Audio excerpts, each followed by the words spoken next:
unapokeaje wewe kama legendi na kupokea mwaliko wa Simba kuja hapa? Kwanza nimefurahi sana kwa sababu ni jambo kubwa sana kuwa kwamba nimekumbukwa na klabu yangu pendwa Simba Sports Club na kuwa kwenye siku ya leo, kwa sababu Simba imetimiza miaka 90 na ilikuwa siku nzuri, japo tumefungwa siku ya leo, lakini ndio hivyo, mambo yameenda sawa na nimefurahi sana kuwepo hapa leo. Natamani kufahamu namna ambavyo ulipokea kwa mara ya kwanza, nakwambia ilikuwa furaha sana kubwa, kwa sababu hapo kama mfano nilikuwa sina hata mpango wote wa kuja huku Simba Day, lakini nikapata message kutoka kwa CEO akaniambia kwamba tunaomba tukualike. Nikamwambia sawa, nika stop kila kitu ambacho nilikuwa nafanya, nikakubalia mwaliko huu kwa sababu Simba ni part of my life and hakuna jinsi nilivyokuwa naweza kukata kuja. Umepata nafasi ya kuishuhudia mchezo huu leo ikiwa kama mchezaji mwandamizi, lakini pia umewashuhudia nyota wapya kwenye kikosi cha Simba.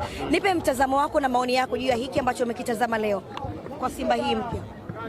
Kwanza chochote ambacho nitasema leo, kwa sababu timu imefungwa, inaweza yasipokelewe vizuri kwa sababu watu wanaweza kadhani, lakini mimi naomba mashabiki wa Simba na wanachama wa Simba wasivunjike moyo.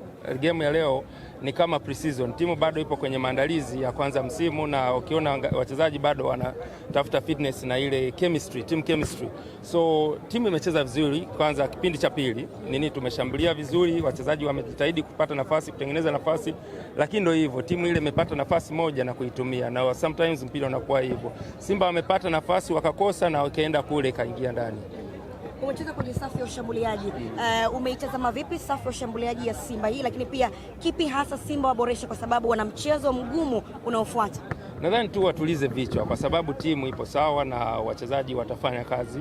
Mimi na kila mchezaji ambaye namuona hapo naona ipo tayari kufanya kazi, so ni sasa hivi kutuliza vichwa. Najua pressure itakuwa kubwa kwa sababu game inayofuata ni game ya tano ya jadi, na sasa hivi wamefungwa mpira, watu wataongea sana mtandaoni, watu watakuwa wanasema sana, lakini ni kutuliza vichwa na kuonyesha maturity sasa.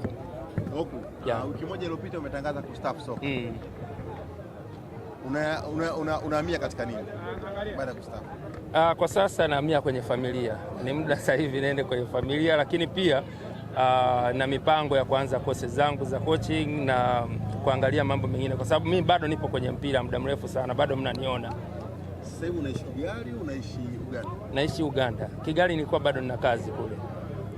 Tutegemea kushuhudia tena ukija kuitazama mechi ya watani wa jadi? Sio kuitazama, labda kuwa kocha wa watani wa jadi. Haya, asante.